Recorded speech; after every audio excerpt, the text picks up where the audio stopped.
మా భర్త వెంకట సిద్ధార్థ్, మాకు 10 సంవత్సరాలు అయింది పెళ్ళయి. మాకు ఇద్దరు ట్విన్స్ 23 months అమ్మ. సో ఇద్దరు ట్విన్స్ కౌలు పిల్లలు. ఒక పాప ఇక్కడ ఉంది, ఒక పాప మా ఆయన దౌర్జన్యంగా పట్టుకుని వెళ్ళిపోయారు. నిన్న ఉదయం పట్టుకుని వెళ్ళిపోయారు. మా ఇంటికి వచ్చి నన్ను తోసి దౌర్జన్యంగా.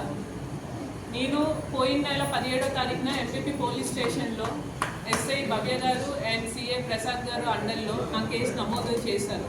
ఎఫ్ఐఆర్ కట్టండి సార్, నాకు ప్రొటెక్షన్ లేదు, నా పిల్లలకు ప్రొటెక్షన్ లేదు, నేను కేసు పెట్టాను, ఇప్పుడు ఎలా ఉంటుందో ఏంటో నాకు భయం వేస్తుంది సార్ అంటే, ఏం అవ్వదమ్మా మేము ఉన్నాం, ఆయన కూడా రాని పిల్లలు చూసుకుని వెళ్ళిపోతారు, ఏమీ చేయరు, అలాంటివి ఏమీ అవ్వవమ్మా, జస్ట్ పిల్లలు చూసుకుని వెళ్తారే తప్ప ఇంకేమీ ఉండదు అని హామీ ఇస్తే నేను సరే అని సార్ పైన నమ్మకంతో నేను అలౌ చేశాను. ఇలా అలౌ చేస్తుండగా నిన్న ఉదయం కూడా అలాగే వచ్చి పిల్లలు చూస్తున్నట్టు చూసి పట్టుకుని వెళ్ళిపోయి మా బయటికి ఆయన వెనకాల వస్తున్నామని గేటు ఆయన తెచ్చిన తాను ఒకటి వేసుకుని మేము బయటికి రాకుండా ఉండడానికి వెళ్ళిపోయారు, పట్టుకుని వెళ్ళిపోయారు. ఇప్పటికొచ్చి ఆ పాప ఎలా ఉందో అసలు ఎక్కడుందో ఏమీ తెలియదు.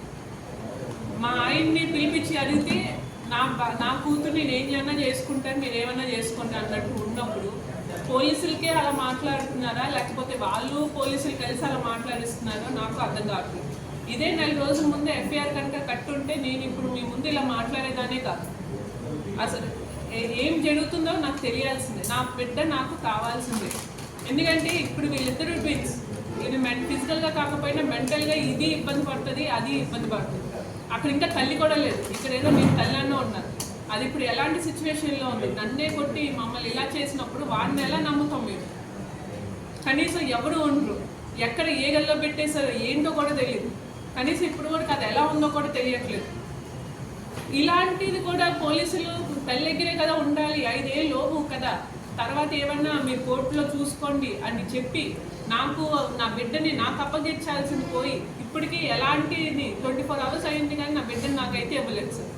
మేము ఎక్కడో కూడా కాదు, మా అంటే పెద్దవాళ్ళే వెళ్ళి నా బేబీని ఎక్కడుంది అని మా ఆయన్ని తీసుకుని కస్టడీలో బిడ్డ ఎక్కడుందని తీసుకుని బిడ్డని నాకు ఇవ్వడానికి వాళ్ళకి ఎంత టైం పడుతుంది సార్? నేనైతే నా బిడ్డని అయితే మాత్రమే కోరుకుంటున్నాను, నా బిడ్డని నాకు ఇస్తే చాలు సార్.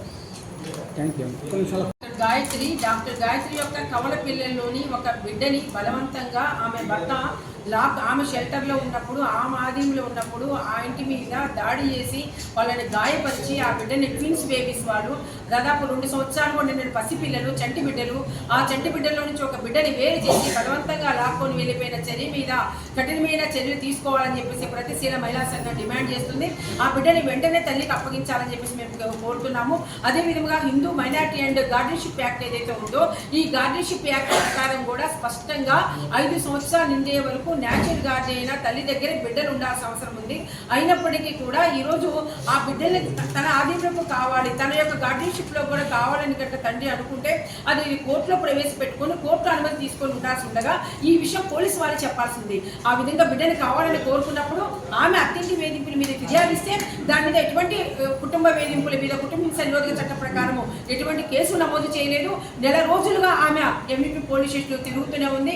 ఆమె గట్టిగా అడిగినప్పుడల్లా రోజు నేను తిరుగుతున్నానండి, వాళ్ళు మాత్రం రావట్లేదు, ఎందుకని పిలిపించట్లేదు అని చెప్పేసి మాట్లాడితే ఇదిగో మా పిలుస్తున్నాం, అదిగో మా పిలిపిస్తున్నామని నామమాత్రం 1-2 సార్లు కూర్చోబెట్టి కౌన్సిలింగ్ పేరుతో 1 రోజుల పాటు తిప్పారు తప్ప ఆమె మీద అత్యంత వాళ్ళ వేధింపుల మీద ఆమె ఇచ్చిన ఫిర్యాదు మీద ఎటువంటి కేసులు నమోదు చేయలేదు.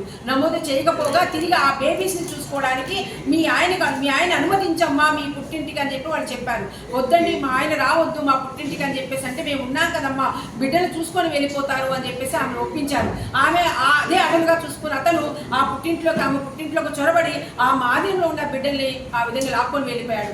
ఇప్పుడు వాళ్ళ బిడ్డలు ఇవ్వమని చెప్పేసి మాట్లాడితే మీరు కోర్టులో చూసుకోవచ్చు కదా అని పోలీసులు కూడా మాట్లాడుతున్న స్థితి ఉంది. చాలా అన్యాయమైనది, చాలా దుర్మార్గమైనది, చాలా క్రూరమైన విషయం ఇది. కాబట్టి ట్విన్స్ బేబీస్లో ఏదైతే దూరం చేసిన పసిబిడ్డ ఉన్నదో ఆ బిడ్డని వెంటనే అప్పగించాలి. ఆ ఇంట్లోకి చొరబడి దాడి చేసిన వాళ్ళ మీద సంబంధిత కేసులు నమోదు చేయాలి.